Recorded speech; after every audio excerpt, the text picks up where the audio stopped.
E aí, alunos, tudo bem com vocês aí? Hoje a gente vai dar sequência ao nosso conteúdo de geografia, né? Hoje a gente vai falar sobre a questão do meio ambiente e a questão da energia, energia e meio ambiente. É um conteúdo aí que é cobrado muitas vezes no Enem e a gente vai fazer uma breve revisão aqui desse conteúdo. Então, com relação à energia, nós só temos que saber a questão histórica, né? A evolução da energia. Então, a energia ela é utilizada desde que o homem está na superfície. Desde a pré-história, o homem utiliza lá o fogo, né? A água, enfim, fontes de energia para que ele possa sobreviver, correto? Mas o uso mais intenso se dá o quê? A partir da Revolução Industrial. Então, a partir da Revolução Industrial, século XVIII para cá, você vai ter um uso maior dos recursos energéticos, principalmente os derivados do combustível fóssil. Então, petróleo, gás, carvão, né? São combustíveis fósseis, são produtos que surgiram no passado, de decomposição de antigos micro-organismos, né, de restos de micro-organismos, e eles são os mais utilizados hoje. Mas você também tem fontes alternativas de energia, né, que a gente vai ver aí nos próximos conteúdos, correto? Então, a energia nada mais é do que o que eu utilizo para realizar trabalho. Tá? Então, desde a pré-história, o homem tem utilizado as fontes de energia. A principal fonte hoje utilizada no mundo é o petróleo, também juntamente com o carvão e também com o gás, que são três derivados de combustíveis fósseis. Então, a gente vai ver já os combustíveis fósseis aqui, começando pelo petróleo. O petróleo, geralmente, ele é encontrado em ambientes marinhos, áreas que no passado foram ambientes marinhos, pode ser que ele esteja dentro do continente, mas no passado foram mares, né? E houve ali uma lenta decomposição dos micro-organismos que estavam nessa água, dos ambientes marinhos. Então, essa decomposição lenta, através de milhões e milhões de anos, originou o quê? Uma substância que é o petróleo. O petróleo, geralmente, ele é encontrado em três grandes estados, né?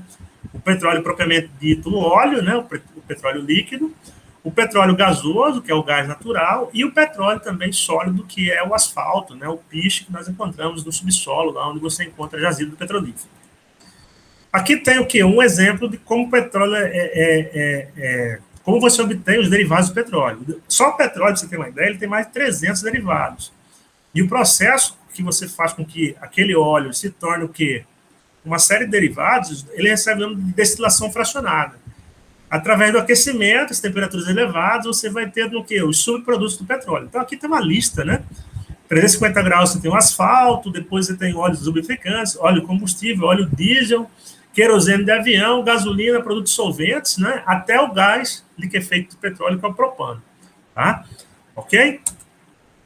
As principais agendas de petróleo hoje provadas estão na Venezuela e também juntamente com a Arábia Saudita, nas duas próximas ali, né? Os maiores produtores hoje de petróleo são os Estados Unidos, a Arábia Saudita, a Rússia, o Canadá, a China, não é? Aqui tem uma produção que vocês podem observar que houve uma diminuição de 2018 para cá, né? Desculpa, houve um aumento de 2015 para cá, para 2018, é o último dado que eu tenho de 2018, e aqui tem uma produção em milhões de barris por dia. Tá? Então, aqui tem a produção dos Estados Unidos, 15 milhões de barris dia de petróleo. O Brasil está aqui com quase 3 milhões de barris de petróleo produzidos dia, tá? Isso aqui em 2018. Tá? Então, vocês dão uma olhadinha aqui nessa tabela aqui, tá? Com relação a consumidores, os Estados Unidos ele consome mais do que ele produz. Ó. Em 2018 ele produzia 15, ele consumia 20. Então ele tem um déficit, então ele tem que importar. Então nós sabemos que a economia americana é a maior do mundo, devido a isso eles têm que o quê? Importar o petróleo. A mesma coisa acontece com a China, não é? A Índia não, né? O Japão também não. O Japão sim, o Japão é um grande importador porque ele não tem no seu subsolo grandes recursos energéticos, entre eles o petróleo. Ok? Aqui tem a listagem até o 12º, aí vocês dão uma observada. Com relação às questões ambientais, o petróleo pode provocar uma série de tragédias, entre elas o derramamento em alto mar. O petróleo, geralmente, a maior parte dele é carregada, né, nos navios petroleiros, e por algum motivo o navio pode ter problema de vazamento, rompimento de casco, e você ter o surgimento da maré negra. A maré negra é quando você tem o quê? Esse vazamento de petróleo em alto mar. O petróleo tem uma densidade diferente da água, ele flutua, né? Automaticamente ele impede a penetração da luz solar, impactando, quando ocorre o vazamento, no meio ambiente marinho, tá? Principalmente afetando os seres vivos, né? Os peixes e também as aves, né? Que vivem da fauna marinha. Tá? E atinge geralmente praias, vocês viram que o ano passado houve um vazamento próximo ao Brasil, atingiu várias praias do Nordeste brasileiro, perturbando lá a questão turística na região. Aí nós temos a questão da geopolítica do petróleo. O petróleo, pessoal, ele é um recurso tão cobiçado, vocês viram agora há pouco que ele é muito consumido, é o principal combustível fóssil hoje consumido, a principal fonte de energia hoje do mundo, né? Muita gente diz que nós vivemos na civilização do petróleo, porque só dele tem mais de 300 derivados. No passado, década de 30, década de 40, 7 grandes companhias controlavam a comercialização e a exploração do petróleo no mundo. Aí eles receberam o nome de 7 irmãs. Estão aqui, ó, Stanley, Texaco, Gulf, Mobil, Esso, Shell e BP. A maior parte europeia e americana. Entre elas, você tinha lá duas americanas. Aí o que você tem? Eles controlavam, monopolizavam praticamente a comercialização do petróleo do mundo. Eles que ganhavam, né, com esse comércio do petróleo. Só que não eram os maiores produtores. Os maiores produtores estão aqui, ó. O que os maiores produtores fizeram? Principalmente países do Oriente Médio, que lá que tem a maior jazida de petróleo do mundo, alguns países do norte da África e alguns países da América do Sul. Eles fizeram o seguinte, eles se reuniram e decidiram formar uma organização. Aí surgiu a OPEP, a Organização dos Países Produtores de Petróleo. Tá? Então, eles são produtores e exportadores de petróleo. Qual que era a função da OPEP? Concorrer com as 7 irmãs, quebrar aquele cartel que existia entre aquelas grandes companhias que controlavam o comércio do petróleo, mas não possuíam, né, grandes jazidas de petróleo. Correto? Então, surgiu a OPEP, e hoje a OPEP é uma grande potência ainda, né? Se ela quiser intervir no preço do petróleo, ela pode reduzir a produção ou aumentar a produção, ela vai mexer no preço do petróleo, no barril, tá? O barril do petróleo tem 159 litros, tá? E o preço varia. Hoje pode estar um valor, semana que vem o outro, tá? Ele depende do mercado, da compra e venda dessa matéria-prima aí, do óleo cru. Com relação à geopolítica também do petróleo, o petróleo no passado quase ninguém queria produzir porque o preço do barril era muito barato. Então, lá na década de 70, o preço lá não comprou. Para você produzir, você gastava mais do que se você importasse. Aí o que você tinha? Muitos países comprando petróleo dos países do Oriente Médio, que era a maior jazida, ainda é a maior jazida hoje, né, do mundo, lá a Arábia Saudita, o Irã, o Iraque, o Kuwait, enfim, né? Aí o que você tem? Lá na década de 70, tem uma guerra envolvendo os países do Oriente Médio, e nessa guerra, o que você tem nessa guerra? Você tem uma elevação rápida do preço do petróleo. Aí nós chamamos de choque do petróleo.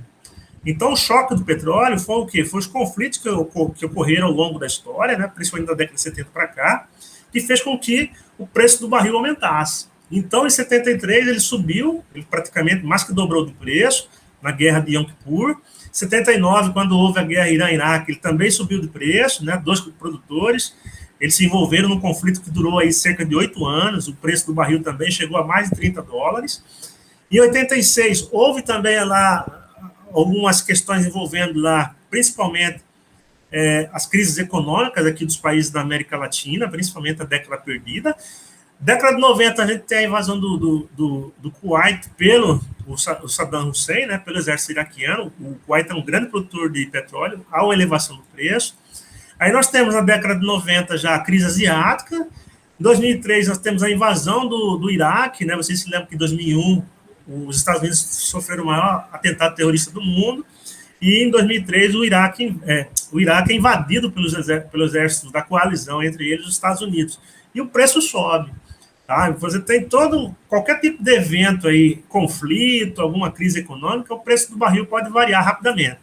Em 2008 houve a Primavera de Praga, né, 2011, melhor dizendo, a Primavera de Praga. 2008 foi a crise financeira, a bolha imobiliária dos Estados Unidos, e tudo isso aí repercute no preço do petróleo. Tá? Por ser uma commodity, um produto que é comercializado no mercado internacional, qualquer tipo de tensão, qualquer tipo de conflito, o preço do petróleo pode disparar. Ok? Outro combustível fóssil, depois do petróleo, que é bastante utilizado no mundo, é o carvão, né? O carvão, ele é o quê? Ele é um combustível fóssil porque ele surge da decomposição de antigas florestas. Então, você pega tronco, raízes, folhas, aquele material ali que foi soterrado, e com o tempo aquele material entrou em decomposição. A decomposição desses restos de antigas florestas, esses restos de vegetais, originou o que nós chamamos de carvão mineral. E o carvão mineral ele tem um alto poder de queima, por isso que ele é muito utilizado, porque ele serve para gerar calor externamente, né, aquecer altos fornos. E ele tem o quê? 4 tipos básicos de carvão mineral. dependendo do poder de queima, da quantidade de carbono que ele possui na sua composição. O mais puro, o antracito, mas é o menos encontrado, é o mais raro. A ulha é o mais usado no mundo, tem 80% de teor de carbono. Tem grandes países que produzem, daqui a pouco coloca a listagem aqui, né? O lignito não é tão puro, mas tem 70% de carbono, e aquele que está no estágio inicial ainda da formação do carvão mais puro, com maior teor de carbono, mas aqui no caso ele tem um menor teor, mas ele vai para o maior teor se ele não for explorado, é a turfa, 60% de teor, de porcentagem de carbono que ela tem na sua composição. O maior produtor hoje é a China, lá volta e meia vocês veem, né, acidentes envolvendo os mineiros na China.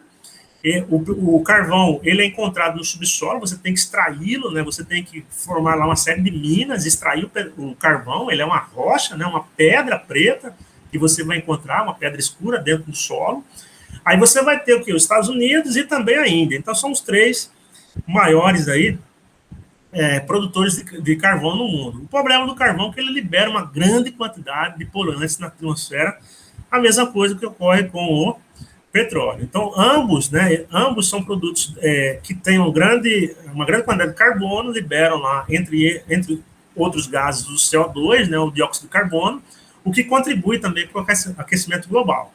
Então, a gente tem lá, desde a Revolução Industrial, da primeira, né, quando você tem lá o uso da máquina a vapor, utilizando o carvão mineral, e depois, no século XVIII, XIX, o uso do petróleo, você tem uma emissão muito grande desses poluentes na atmosfera, e aí você tem no século XX a discussão do aquecimento global.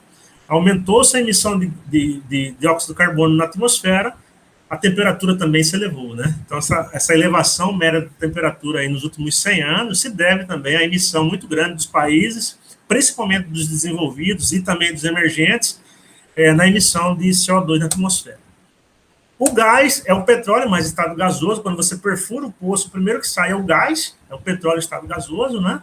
E ele para ser comercializado, ele tem que ser encanado. Então, você vai ter que utilizar através do gasoduto. Então, o gasoduto é o quê? É o tipo de instalação onde você consegue captar o gás do subsolo, canalizá-lo e levá-lo para o local onde você vai armazená-lo e usá-lo. As maiores reservas se encontram na Rússia, Irã e Catar. Ele é um pouco mais limpo, né? Ele por ser uma substância gasosa, ele é um pouco menos poluente que os dois outros, né, derivados do petróleo. Tá certo? Aí nós temos o quê? O combustível renovável. Eu falei agora somente de combustível fóssil, que é não renovável, que ele acaba depois que você utiliza. Agora a gente vai falar um pouquinho sobre combustível renovável, aquele que sempre vai ter no ambiente, né, o vento, o sol, a água, né, e ele é considerado renovável. Aqui ele coloca o caso de produtos vegetais, cana-de-açúcar, você tem o milho, você tem a soja. Esses são produtos que você pode plantar, a cana, a soja, o girassol. E quando você pega aquele produto e faz o esmagamento dele, da cana, da soja, do milho, do girassol, você pode ter o quê? O combustível renovável, é o que nós chamamos de biomassa, né? Então você pode ter lá da cana-de-açúcar ou do milho, você pode ter o etanol, o álcool combustível que a gente conhece, né? Popularmente conhecemos. Ele pode ser derivado da cana-de-açúcar. No caso do Brasil, tem países que utilizam o álcool do milho. E no caso do biodiesel, nós temos o quê? Principalmente aqui no Brasil, o esmagamento da soja. O grão de soja esmagado, você vai ter o óleo. Esse óleo vai entrar em composição com o próprio diesel, vai ter um percentual grande dentro do diesel, gerando combustível aí, como é o álcool, para veículos automotores. Aí nós temos a questão da energia elétrica, tá? No caso aqui, a obtenção por hidrelétrica. Como você tem a energia elétrica hoje? Hoje você tem o quê? Um uso intenso da energia elétrica e você tem fontes que geram energia elétrica, entre elas a hidrelétrica. A hidrelétrica, como mostra a imagem, é o quê? É uma usina feita dentro de um rio. Esse rio tem que ser um rio de planalto, um rio que tem muita corredeira, muita correnteza. Você bloqueia, você faz uma barragem nesse rio, num determinado ponto dele, e ali você constrói o quê? A usina hidrelétrica. E nessa usina você vai pegar a força da água desse rio para movimentar turbinas, e essas turbinas vão o quê? Através do processo físico, gerar o quê? Energia elétrica. Então aqui tem uma ilustração, né? Você tem um reservatório, surge ali um grande lago, né? Nós temos um exemplo aqui próximo a Cuiabá, o Lago de Manso, e ali embaixo a água passa com grande velocidade, grande pressão, movimentando as turbinas. Ao mover essas turbinas, você vai ter um gerador ali de energia, né, um transformador, que vai mandar essa energia já transformada, né, energia cinética, energia mecânica, várias transformações físicas para a linha de transmissão, para depois ser utilizada aí pelas cidades, ok? Aí nós temos vantagens da energia hidrelétrica e algumas desvantagens. Vantagem é que ela é limpa até certo ponto, porque quando você faz a barragem, gera o lago, você vai inundar uma grande área. E ali você vai ter vegetais, e ali aqueles vegetais em decomposição podem liberar na atmosfera o metano. E o metano também contribui, juntamente com o CO2, para uma série de modificações na atmosfera, entre eles o aquecimento global. Tá? Então, é uma fonte considerada, entre aspas, limpa, mas só que ela tem essa liberação, ela é uma fonte poluidora, né? Ela tem essa liberação devido ao lago, né? Ela é amplamente utilizada no mundo, o recurso à água sempre vai ter, né? Se houver aí esse ciclo da água, chove, evapora, chove novamente. Você vai ter a questão de proporcionar uma irrigação com esse grande lago que você dá origem ali, e você pode amortizar as chuvas e as secas. Aqui em Cuiabá, depois que foi inaugurado o Manso, nós não tivemos mais problema de seca no Rio Cuiabá, porque o Lago de Manso represa um grande volume de água e no momento da seca você libera aquele volume. A desvantagem é o impacto, né? Você vai ter que retirar comunidades que viviam ali ao longo daquele rio para formar aquele grande lago. Então, pessoas vão ter que ser deslocadas, né? Você vai inundar as florestas ali, que você vai ter uma perda da biodiversidade, principalmente dos vegetais, né? E a decomposição desses vegetais dentro da água libera, o que eu falei agora há pouco, o metano. E você vai ter desvio de rios e também a construção, ela é demorada, não é rápida para você fazer uma hidrelétrica e ela é cara, né? Não é um recurso, não é pouco recurso para construir uma grande usina hidrelétrica. No Brasil, nós temos uma das maiores aqui, que é binacional, que é a de Itaipu, né? É uma usina que pertence não só ao Brasil, mas também ao Paraguai, tá? E nós temos Belo Monte, temos uma série de Belo Monte foi inaugurada recentemente, mas temos uma série, Tucuruí, que serve de energia para o projeto Carajás, extração de minério no Pará, enfim. Temos uma série hoje no Brasil, cerca de 70% ou mais da energia vem da hidrelétrica, da água dos rios. A termoelétrica, pessoal, já é diferente. A termoelétrica, você vai gerar energia externamente. Então, você vai ter uma caldeira, essa caldeira vai ser aquecida, ou por gás, ou por carvão mineral, ou por óleo diesel, né? E externamente ela é aquecida, essa água vai evaporar. A água, ao evaporar, se transforma, o vapor vai ter um grande fluxo ali dentro de uma caldeira, não é? E esse vapor vai movimentar a turbina. Aí o processo é igual ao da hidrelétrica. Então, a diferença da termoelétrica na geração para a hidrelétrica é que na termoelétrica você vai ter o quê? A geração a partir do vapor da água, que é o que é aquecida a altas temperaturas externamente. Ali você vai ter a turbina, o gerador, o transformador, os linhões, né? E aí esse vapor que vai movimentar as turbinas, enquanto na hidrelétrica é a força da própria água. Os impactos ambientais, como queima lá combustíveis fósseis, né? Carvão, óleo diesel, gás natural, apesar de ser em pequena quantidade de gás natural, mas ele libera o CO2 na atmosfera. Você também tem outros produtos que podem ser utilizados e você libera também não só o CO2, que pode provocar chuva ácida, mas também você libera poluentes, muitas vezes, que vão ser despejados nos rios. E essas usinas, por ter uma geração externa de aquecimento, elas liberam na atmosfera uma grande quantidade de gases que podem o quê? Provocar chuvas ácidas e também o quê? Você pode ter a questão do impacto ambiental, do mau uso desse resíduo, né? Proveniente dessa queima. Essa é a termoelétrica. A vantagem da termoelétrica perto da hidrelétrica é que ela pode ser colocada em qualquer local. Então, ela tem mobilidade. A hidrelétrica não, tem que ter um rio, e esse rio tem que ser de planalto para que ela seja instalada. A termoelétrica não, ela pode migrar, né, dependendo da situação. Vocês viram agora no Amapá, né, nós tivemos esse blackout no Amapá recentemente. O que o governo fez? Pegou centrais termoelétricas menores, levou para lá para substituir aquela que tinha sofrido dano lá, que deixou a cidade de Macapá por vários dias sem energia. Aí nós temos a energia proveniente para você gerar energia elétrica com a usina atômica, não é? O processo agora não é externo, mas interno. Você vai ter um reator nuclear e lá dentro esse reator nuclear vai passar por um processo de fissão. Lá dentro vai ter, dentro dos reatores, um núcleo ali onde você vai ter minerais radioativos, eles vão sofrer uma fissão nuclear, e ao sofrer essa fissão, essa quebra desses minerais radioativos, principalmente o urânio, né, o mais utilizado hoje no mundo, dentro da usina nuclear, urânio, você vai ter o quê? Uma grande liberação de calor que vai aquecer a água, essa água vai se transformar em vapor, ela vai evaporar, né, vai gerar uma grande quantidade de vapor que vai mover a turbina, aí o processo é praticamente igual à usina termoelétrica.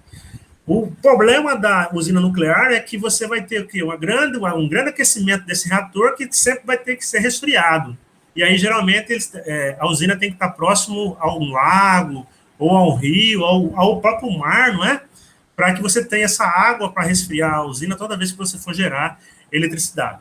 A vantagem da nuclear é que com uma pequena quantidade de mineral radioativo você gera muita energia. A desvantagem é que esse mineral radioativo, quando você queima ele dentro da fissão nuclear, ele se torna o quê? Um lixo atômico. É um material altamente radioativo, tá? Aqui eu coloquei um quadro com os principais países que dependem, né, que produzem energia nuclear.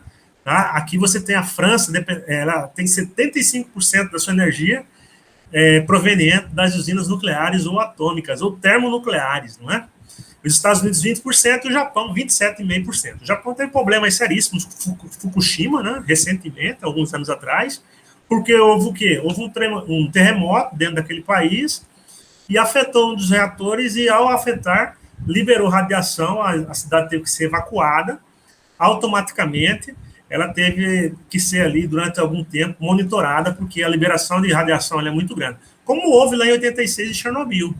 Houve um acidente de Chernobyl, estourou um dos reatores, né? Houve uma explosão, muitas pessoas morreram, muitos que não morreram na hora contraíram doenças, entre elas o câncer, né? Câncer de pele, as outras formas de câncer, e ainda hoje, naquela região de Chernobyl, lá na Ucrânia, que era a antiga União Soviética, hoje é um país independente, a Ucrânia, né? Aí o que você tem lá? Você tem esse maior acidente nuclear já registrado na história da humanidade. A questão ambiental envolvendo a energia nuclear, ela tem a vantagem, como eu disse há pouco, de produzir-se o quê? Bastante energia com pouco mineral radioativo. 1 quilo de mineral radioativo você gera muita energia, tá? Essa aí é a vantagem. A vantagem é que ela não libera os gases do efeito estufa, né? Porque ela só vai gerar o resíduo ali, né? Ela gera uma grande quantidade de energia e ela tem um pequeno risco no transporte, porque a quantidade de mineral radioativo não é grande para gerar energia nuclear. E ela tem uma independência, não precisa de vento, de chuva, né? Ela tem essa questão. Só que ela precisa estar próxima de uma região para ser refrigeriada, lá os reatores. A desvantagem é que ela gera o lixo nuclear, o lixo radioativo, né? E esse lixo hoje, como que ele é descartado? Ele é descartado, geralmente, ele é colocado em grandes reservatórios, grandes containers, e ali ele recebe várias camadas de concreto e é despejado dentro dos oceanos, porque a radiação fica ali, depois do uso daquele mineral radioativo, por milhares de anos, e aí ele é despejado dentro dos oceanos. Tá? Então, o risco de você ter acidentes, né, nucleares, como já ocorreram aí, e você tem os problemas ambientais, porque o que eu falei para vocês, geralmente, quando você faz a queima a fissão nuclear no reator, você superaquece o reator, e aí você tem que pegar uma água para arrefecer esse reator, e muitas vezes essa água volta para o ambiente, e muitos peixes ali com aquela água aquecida acabam morrendo, né? E tem a questão envolvendo a questão geopolítica. Então, muitos países hoje falam que vai gerar energia elétrica com fontes nucleares, mas eles utilizam, né, para gerar equipamento de guerra, equipamento bélico, armas nucleares, armas atômicas. Entre eles está aí os países, né, denominados pelos Estados Unidos, né, como o eixo do mal, a Coreia do Norte, o Irã e o Iraque. Então, volta e meia vocês veem aí, né, atritos entre os países desenvolvidos, principalmente os Estados Unidos, com a Coreia do Norte, por quê? Eles conseguem lá gerar eles conseguem gerar energia com o urânio, mas também enriquece o urânio para produzir armas nucleares. Aí tem um exercício, aí vocês façam com calma, tá? E vocês me mostrem aí, pode sair lá para mim. Galera, era isso aí, grande abraço a todos, tá? Fiquem com Deus.